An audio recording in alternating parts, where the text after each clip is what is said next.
शिवसंग्रामचे विनायक मेटे सध्या आपल्या सोबत आहेत। आपण त्यांची सुद्धा प्रतिक्रिया जाणून घेऊयात। विनायक मेटेजी, आजच्या या सगळ्या सुनावणीमधनं तुमच्या काय अपेक्षा आहेत? मुळामध्ये असं आहे की आज जी सर्वोच्च न्यायालयामध्ये सुनावणी सुरू आहे, ही सुनावणी राज्य सरकारने स्वतःहून ओढवून घेतलेली आहे। 25 तारखेला जी सुनावणी सुरू होणार होती, त्या सुनावणीच्या करता आमची तयारी झालेली नाही।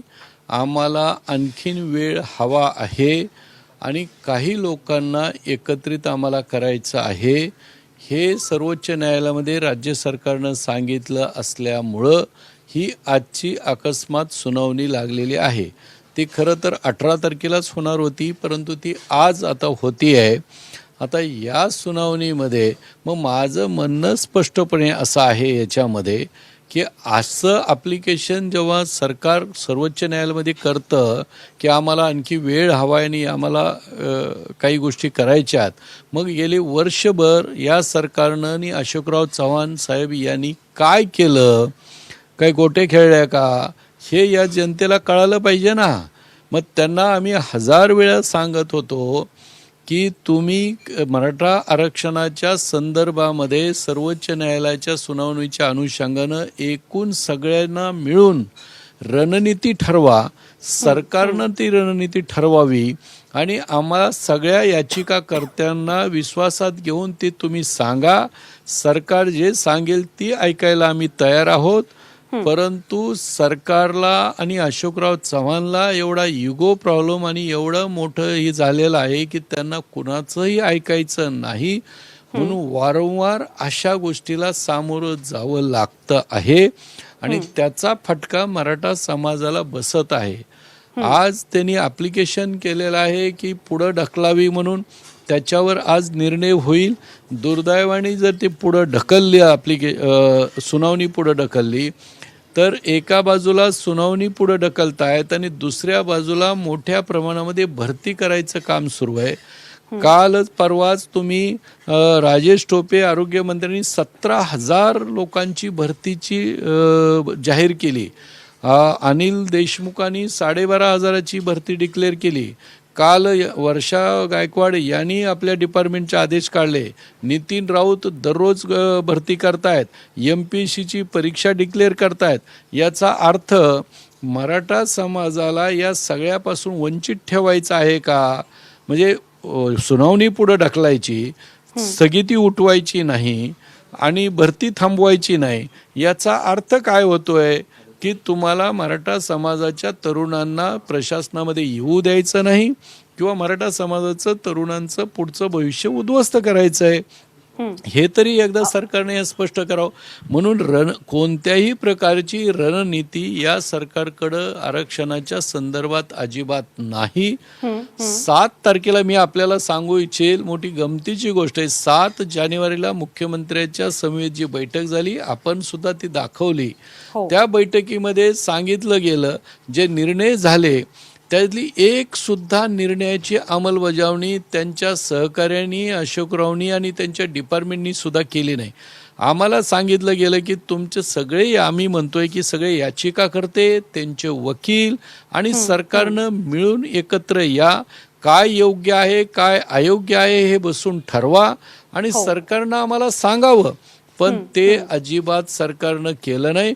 उलट दिल्लीला जाऊन बैठक घेण्याचा फार्स करायचं काम अशोकराव चव्हाण साहेबांनी केलं आणि त्यांनी त्यांच्या काँग्रेस पक्षाचं काम फक्त केलं।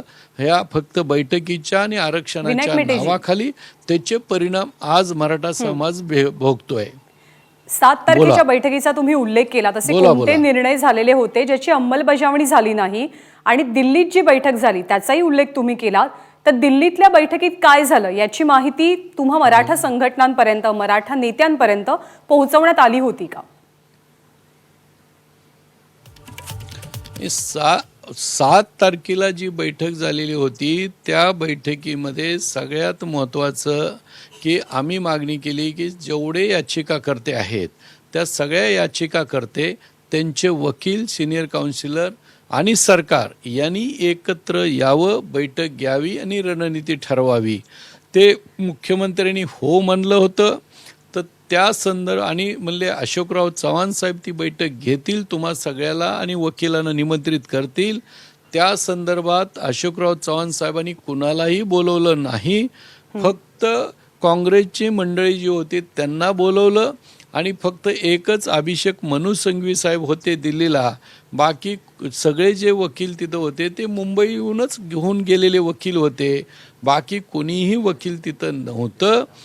फार्स मात्र केला. त्यांना त्यांच्या पक्षाच्या बैठकीसाठी जायचं होतं, पण आरक्षणाच्या नावाखाली तिथं आणि मराठा समाजाच्या संघटनांना त्यांनी कधीही काहीही कळवलेलं नाही. ही वस्तुस्थिती आहे. नंतर MPSCचे जे काही निर्णय चुकीच्या जे काही परिपत्रक काढले होते ते परिपत्रक रद्द करायचं काम त्यांनी आश्वासन दिलं होतं, ते सुद्धा झालं नाही. पुन्हा 2014 आणि 2018-19ची जी भरती प्रक्रिया झालेली होती त्या भरती प्रक्रियेच्या लोकांना त्या दिल्लीच्या बैठकीमध्ये विचार करून निर्णय घेतला जाईल आणि या लोकांना नियुक्त्या दिल्या जातील असंही ठरलेलं असताना त्याबद्दल सुद्धा ते विषय सुद्धा घेतले गेले नाहीत त्या बैठकीमध्ये. त्याच्यावर चर्चा तर लांबच, पण विषय पण घेतले नाही. मग याचा अर्थ काय समजायचा की माननीय मुख्यमंत्र्यांचं सुद्धा त्यांचे सहकारी ऐकत नाहीत आणि MPSCच्या बद्दल माननीय मुख्य सचिवाला बैठक घ्यायला सांगितली होती. मुख्य सचिवांनी पण एकही बैठक घेतली नाही. ते परिपत्रक मागे घेतलं नाही. कोणतीही बैठक झाली नाही असं तुमचं म्हणणं आहे. विश्वासात घेतलं जात नाही मराठा संघटनांना, हा मोठा आरोप तुम्ही करताय. याचिकाकर्ते विनोद पाटील सुद्धा आपल्या सोबत आहेत. विनोदजी, मेटेंचं म्हणणं आपण कितपत ऐकलं मला कल्पना नाही त्याची, पण त्यांचा असा थेट आरोप आहे की सरकार संघटनांना विश्वासात घेत नाही, सरकार नीट माहिती देत नाही, अशोक चव्हाण कोऑर्डिनेट करत नाहीत, त्यांना इगो प्रॉब्लेम आहे. काय नेमकी परिस्थिती आहे? बघा, मेटे साहेबांचं मी काय ऐकू शकलो नाही, परंतु मराठा समाज म्हणून समाजाचं एकच म्हणणं आहे की राज्य सरकारने माननीय न्यायालयामध्ये व्यवस्थितरित्या बाजू मांडावी आणि जोपर्यंत न्यायालयामध्ये स्थगिती होती तोपर्यंत राज्य सरकारच्या हातामध्ये जे होतं ते करणं राज्य सरकारने अपेक्षित होतं, परंतु तसं झालं नाही. जसं नियुक्तीचा प्रश्न आहे, ॲडमिशनचा प्रश्न आहे, माननीय सुप्रीम कोर्टाने एकच भाष्य केलं होतं की आजपर्यंत झालेल्या प्रक्रियेमध्ये आम्ही हस्तक्षेप करणार नाही. त्यानंतर देखील विद्यार्थ्यांना राज्य सरकारने नियुक्त्या दिलेल्या नाहीत. यानंतर MPSCचे जे काही परिपत्रक काढले होते त्याच्यामध्ये दुरुस्ती होणे अपेक्षित होती, ते दुरुस्ती त्या ठिकाणी झालेली नाही. राज्य सरकारने जर गांभीर्याने या अगोदर घेतला असतं तर निश्चित मराठा आरक्षणावर स्थगितीच आली नसती. आज प्रश्न एवढा आहे की राज्य सरकारची इच्छाशक्ती जर असेल तर त्यांनी ताकदीने न्यायालयामध्ये लढावं व स्थगिती उठून दाखवावी. आज राज्य सरकारकडे दोनच गोष्टी आज त्या ठिकाणी त्यांच्यासमोर आम्ही कायमस्वरूपी मांडतो. एक, तुमच्या हातात असलेली गोष्ट तुम्ही देऊ शकता, ती तुम्ही दिलेली नाही. दुसरं, न्यायालयामध्ये ताकदीने बाजू मांडू शकत होते, तुम्ही मागच्या काळामध्ये बाजू मांडली नाही. आम्ही वारंवार राज्य सरकारला एकच सांगितलं की तुमच्याकडे फुल प्रूफ प्लान असेल, एखादी स्ट्रॅटेजी जर असेल तर तुम्ही आम्हाला सांगा, तुमच्यापेक्षा एक पाऊल पुढे जाऊन आम्ही ते करू. परंतु फक्त वेळ काढूपणाचं जर धोरण असेल तर ते आम्हाला कदापि मान्य होऊ शकणार नाही. आपण जर बघितलं की न्यायालयाला देखील गांभीर्य आहे. 25 तारखेची सुनावणी 21 तारखेला म्हणजे अलीकडे येते, या अर्थ न्यायालयाला देखील न्यायदान करायचं आहे. परंतु राज्य सरकारचा हा फार मोठा रोल याच्यामध्ये आहे, कारण राज्य सरकारने हे आरक्षण दिलेलं आहे आणि राज्य सरकारने न्यायालयाला व्यवस्थितरित्या जर पटवून सांगितलं तर निश्चित हे आरक्षण टिकू शकतं. असं आमचं या ठिकाणी जबाबदारी अर्थात सरकारची आहे, सरकारच्या वकिलांची आहे की सगळं पटवून देणं आणि आरक्षण टिकवणं. भाजपचे आमदार नितेश राणे सुद्धा आपल्या सोबत आहेत. नितेशजी, विनायक मेटे आणि विनोद पाटील यांच्या मतांशी तुम्ही सहमत आहात का की राज्य सरकार नीट भूमिका पार पाडत नाहीये मराठा आरक्षणाच्या बाबतीत? मुळामध्ये या राज्य सरकारकडून आजही अगर आपण अपेक्षा ठेवत असू का हे आपल्या मराठा समाजासाठी काहीतरी करणार आहे, तर आपल्यापेक्षा वेडे या दुनियामध्ये कोणच नाहीयेत असं माझं मत आहे. कारण का कितींदा यांच्यासमोर भीक मागायची आणि कितींदा यांच्याकडून अपेक्षा व्यक्त करायची. वारंवार हे लोक अपमानाच्या शिवाय मराठा समाजाचं दुसरं काहीच करत नाहीये. म्हणजे एकदा चुकलं, दोनदा चुकलं, हे 10दा चुकतायत आणि वारंवार तोंडावर सांगतायत की बाबा आम्हाला मराठा समाजाला काही करायचं नाही. आता विनोदजी पाटील तर मी ऐकलं त्यांचं म्हणणं आहे की न्यायालयाला गंभीरता आहे, पण राज्य सरकारला नाही, ते माहिती आहे ना. मला म्हणणं आहे की हे राज्य सरकारला मराठ्यांना आरक्षण द्यायचंच नाहीये, तरुणांना आत्महत्या करण्यासाठी प्रवृत्त करायचंय, हे ह्या राज्य सरकारची सरळ स्पष्ट भूमिका आहे. हे आपण समजून घेतलं पाहिजे आणि ह्यांच्याबरोबर पूर्ण पद्धतीने संवाद तोडला पाहिजे. यांच्याबरोबर संघर्षाच्या शिवाय दुसरी कुठली भाषा चालणार नाही. जे आरक्षण देणारं सरकार होतं ते फडणवीस सरकारच्या विरुद्ध आपण 28 मोर्चे काढले आणि हे जे काही हे सरळ सरळ आपल्या तोंडावर आपला विरोध करतायत, आपल्या सगळ्या सवलती काढून टाकतायत. वारंवार आपले नेते म्हणजे उदाहरण मेटेजींनी जे सांगितलं की अशोक चव्हाणांचा इगो प्रॉब्लेम आहे. आता ती खुर्ची समाजाच्या हितासाठी त्यांना दिलेली आहे, ती काय त्यांना फेविकॉल लावून चिटकण्यासाठी दिलेली नाहीये. म्हणून त्यांचा इगो प्रॉब्लेम ते जे करतायत ते आमच्यावर उपकार करत नाहीये. ते समाजाच्या हितासाठी त्यांना अगर तिथे बसवलं असेल आणि ते ऐकत नसतील तर समाजाने आणि ते मराठा संघटनांनी सगळ्या पद्धतीचे संवाद ह्या राज्य सरकारवर तोडून द्यावे. ह्यांना काही मराठा समाजाचं पडलेलं नाहीये आणि ह्यांच्याबरोबर संघर्षाच्या शिवाय दुसरी कुठलीही भाषा चालणार नाही. म्हणून उदाहरण आजचं जे काही हे जे काय सुनावणी लागलेली आहे त्याच्यामध्ये पण सरळ स्पष्ट आहे. तुम्हाला सांगतो की पुढे शेड्यूल 9 प्रमाणे अगर तामिळनाडूच्या धर्तीच्या पार्श्वभूमीवर कुठला असा निर्णय आला तर हे कायमस्वरूपी आपण तिथे लटकलेले आहेत मराठा समाजाचे विषय. हे काय लवकर सुटणारे नाही आहेत. हा बोला.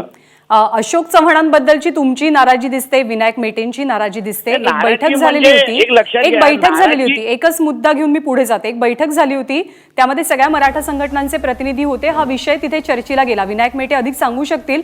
तेव्हा मुख्यमंत्र्यांनी स्पष्टपणे सांगितलं की अशोक चव्हाणांना हटवलं जाणार नाही पदावरनं. ठेवा की त्यांना मांडीवर बसवा. आम्ही कुठे काय त्यांना त्यांच्या वैयक्तिक काय बोलतोय. पण तो माणूस अगर काय कामाचा नसेल, तो माणूस अगर आम्हाला काही निर्णय देत नसेल, तो अगर कोर्टाबरोबर कोऑर्डिनेशन करत नसेल तर त्याचा उपयोग काय आम्हा लोकांना. सरकारचा एक मंत्री सरळ सरळ मराठा समाजाच्या विरोधात भूमिका घेतो, ते विजय वडेट्टीवार कोण आहेत ते. दुसरे अशोक चव्हाण हे इगो प्रॉब्लेम करून बसतात. मग हे असे बिनकामाचे लोक पाहिजे कशाला. आणि त्याचं सर्टिफिकेट काय उद्धव ठाकरेंनी आम्हाला द्यायचं की ह्याला हटवणार नाही. अहो तुम्ही मुख्यमंत्री आहेत, तुम्ही काहीतरी त्याच्याबद्दल करा ना. तुम्ही सर्टिफिकेट काय कॅरेक्टर सर्टिफिकेट काय देत बसला सगळ्यांचं. आणि कोण नेता असावा ज्यानं मराठा समाजाचं सरकारच्या वतीनं प्रतिनिधित्व करावं असं आपलं मत. मॅडम 32% असलेला आमचा मराठा समाज, ह्याला नेत्यांची गरज नाहीये. कारण का हा समाज स्वतः सक्षम आहे. कोणीही नेता बनायला गेला तर हा समाज कितपत स्वीकारतो हे आतापर्यंत इतिहास आहे. हे मेटेजींना पण माहिती आहे, आम्हालाही माहिती आहे, विनोदजी पाटीलना माहिती आहे, आम्हाला सगळ्यांना माहिती आहे. माझं म्हणणं आहे की समाजाचं हित पाहायला पाहिजे. मग कोणाच्या एकाच्या माध्यमातून व्हावं की सगळ्या. पण शेवटी आज मुलं रखडतात. आज पण आझाद मैदानला मुलं उपोषणाला बसलेली आहेत महावितरणाच्या संदर्भात. अहो त्या मुलांनी आझाद मैदानावर किती वेळ बसायचं, काय करायचं. आणि मग ते सरकारचे प्रतिनिधी येतात, फोटो काढतात, आम्ही सरकारबरोबर. ही सगळी नाटकं आम्ही महिन्यान बघतो ना. हे जेव्हापासून हे राज्य सरकार आलं आहे ना, मराठा समाजाला शाप लागलेला आहे. हे उद्धव ठाकरेंचं पायगुणच आहे. चपटा पायाचे असल्यामुळे हे आम्हाला त्रास झालेला आहे. हा सगळा राज्याला राज्य सरकारची भक्कमरित्या बाजू मांडण्याची जबाबदारी आज खरं तर वकिलांवरती आहे. त्यांची तयारी झालेली आहे की नाही याबद्दल आपल्याला अधिक माहिती घ्यायचीच आहे. पण विनायक मेटेंना याच मुद्द्यावरनं प्रश्न आहे अशोक चव्हाणांच्या. विनायक मेटेजी, तुम्ही त्या बैठकीमध्ये होतात, नाराजी व्यक्त केली गेली असं कळलं. काय झालं? अशोक चव्हाणांना हटवण्यास नकार दिला का उद्धव ठाकरेंनी, मुख्यमंत्र्यांनी? नाही, मुळामध्ये त्या दिवशी अशोक चव्हाणांच्या बद्दल आम्ही तिथं उद्धवजी ठाकरे यांच्याकडे त्यांना हटवा ही मागणीच आम्ही केली नाही. त्यामुळं त्यांनी आम्हाला सांगितलं, बोललं, हा विषयच तिथं उपस्थित होता. आम्ही त्यांना हे स्पष्ट सांगितलं की तुम्ही अशोक चव्हाणांना या बैठकीमध्ये बोलू नका, का तो नाकर्तेपणाचा कळस म्हणजे अशोकराव चव्हाण आहे, त्यामुळे त्यांना इथं बोलवू नका. त्याप्रमाणे त्यांनी बोलवलं नाही. मग त्याचा राग धरून त्यांनी जे काही बाहेर जे अफवा पसरवल्या की मागणी केली, आम्ही ती फेटाळली, झाडलं, झटकलं, फटकारलं. अशोकराव चव्हाण यांच्या जवळचे काही लोक आणि अशोकराव चव्हाण त्यांना खतपाणी घालणारे, त्यांनी त्या सगळ्या पसरल्या. पण त्यानंतर आम्ही ठामपणे मागणी केली की अशोक चव्हाण यांना या पदावर एक क्षण सुद्धा राहण्याचा अधिकार नाही, त्यांना हटवलंच पाहिजे आणि तात्काळ हटवलं पाहिजे. त्यांना हटवलं तरच हे मराठा आरक्षणाचं व्यवस्थितपणे गाडं पुढं सुरू होईल.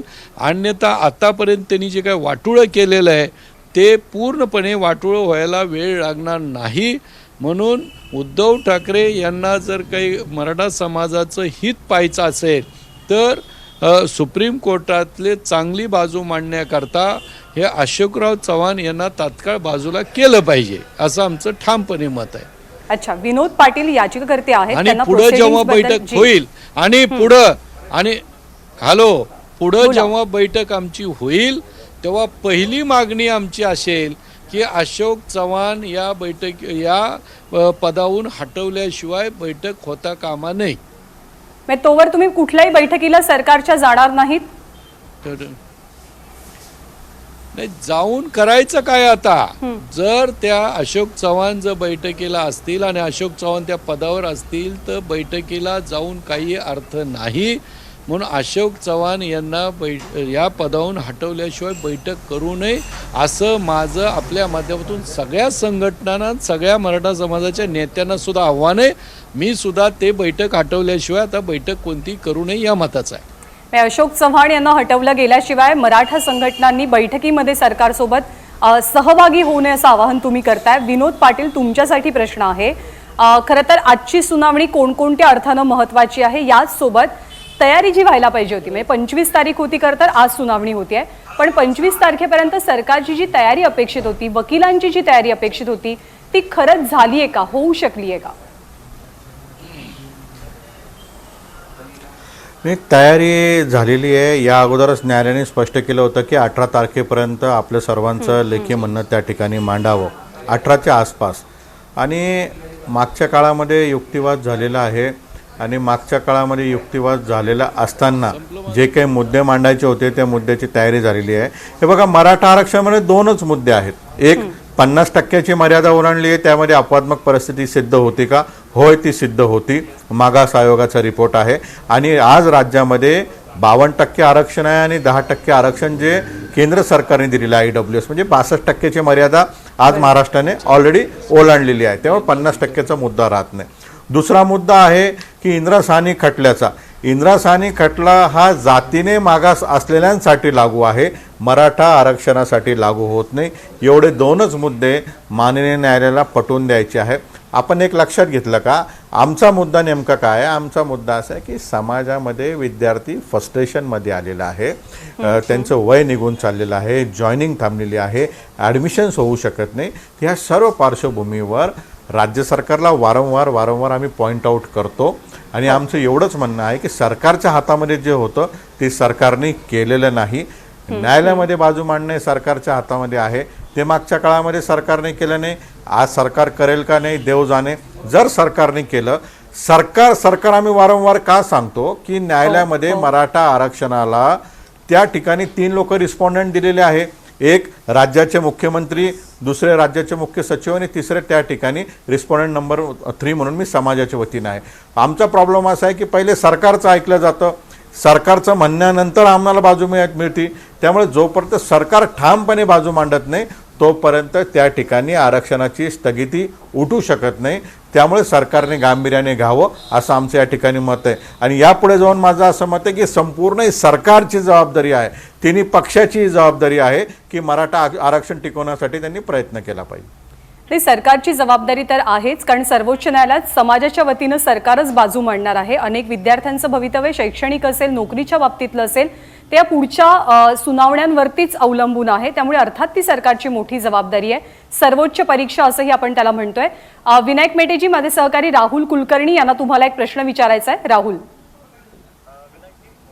न्यायालयामध्ये जे होईल ती आता प्रोसेस आहे ती थोड्याच वेळात सुरू होईल, परंतु 2 दिवस आधीपासून श्री अशोक चव्हाण जे माध्यमांशी बोलतात त्याच्यामध्ये एक तुमच्याबद्दलचा आक्षेप ते उपस्थित करतायत आणि त्या आक्षेपामधली गोष्ट अशी आहे की सर्वोच्च न्यायालयामध्ये जी न्यायालयीन प्रक्रिया सुरू आहे त्या प्रक्रियेच्या आडून भारतीय जनता पार्टीला राजकारण करायचं आहे आणि त्यातले तुम्ही एक मोहरे आहात. याबद्दल तुमचं काय मत आहे? आणि दुसरं ते असं म्हणतात की विधान परिषदेवरती तुम्हाला नियुक्ती लवकरात लवकर मिळावी यासाठी तुम्ही वैयक्तिकरित्या श्री अशोक चव्हाण यांना टार्गेट करताय. मुळामध्ये राहुल, मी आपल्या माध्यमातून बरं झालं प्रश्न विचारला आपण की आपल्या माध्यमातून सर्व राज्यातल्या जनतेला आणि मराठा समाजालाही सांगू इच्छितो की अशोक चव्हाण साहेबांनी मला मुद्द्यावर बोलावं ना.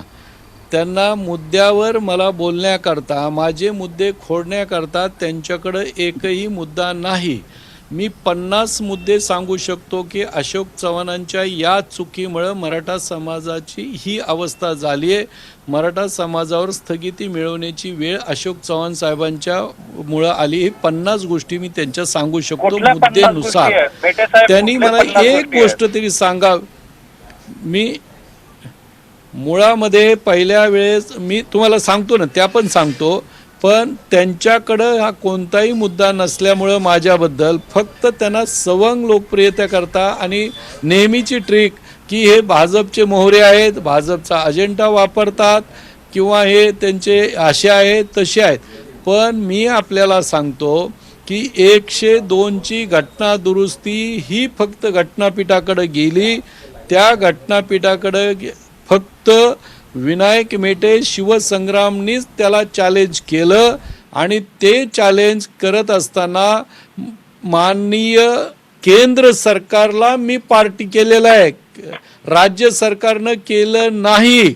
म्हणजे केंद्राच्या विरोधामध्ये फक्त विनायक मेटे गेलाय, अशोक चव्हाण गेले नाही. हे फक्त बडबड करतायत आणि लोकाला फक्त गैरसमज पसरवतायत.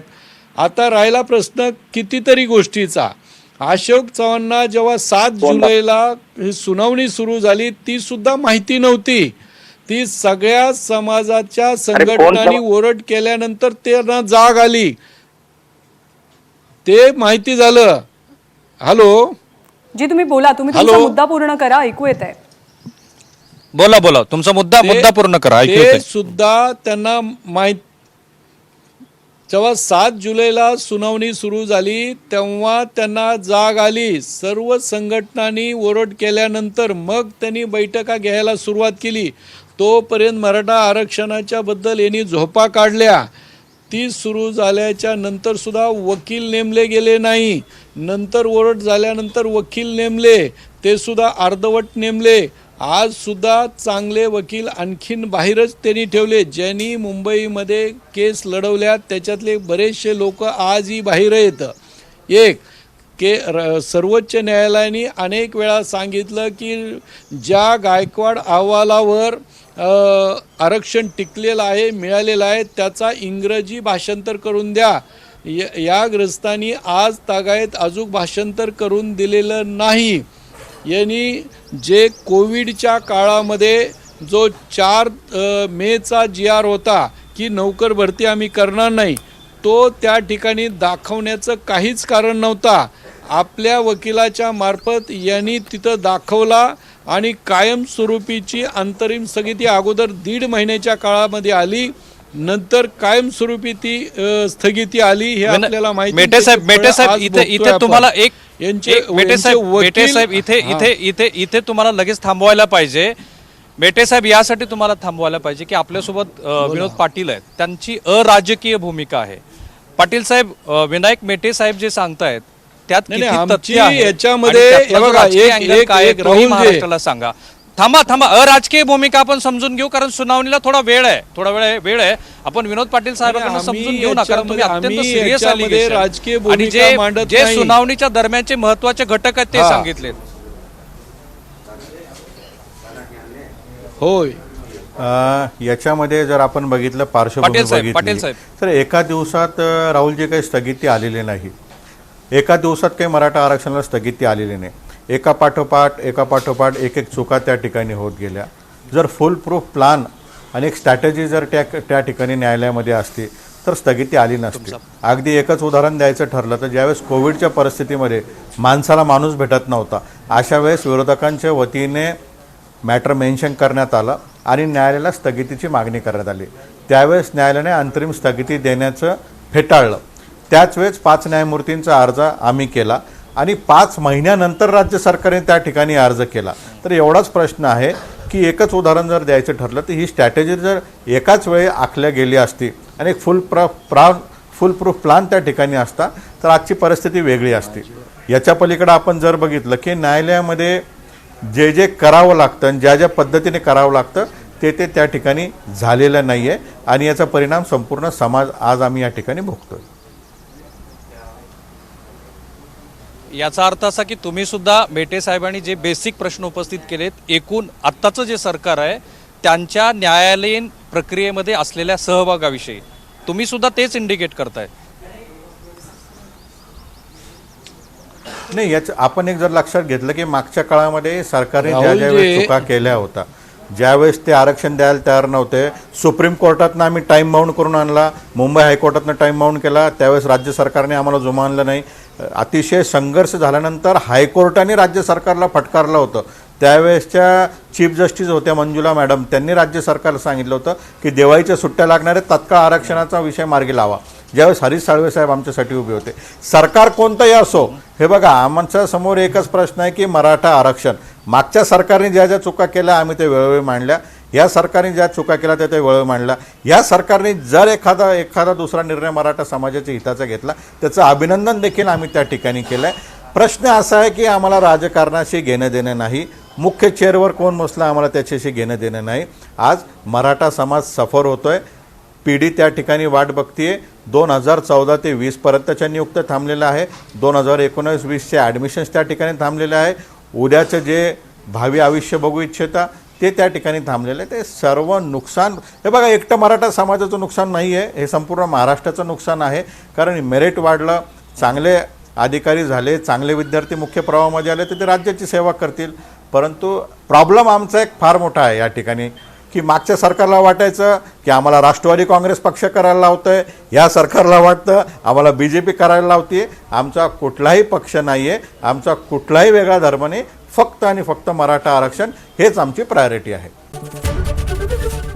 ABP माझा, उघडा डोळे बघा नीट.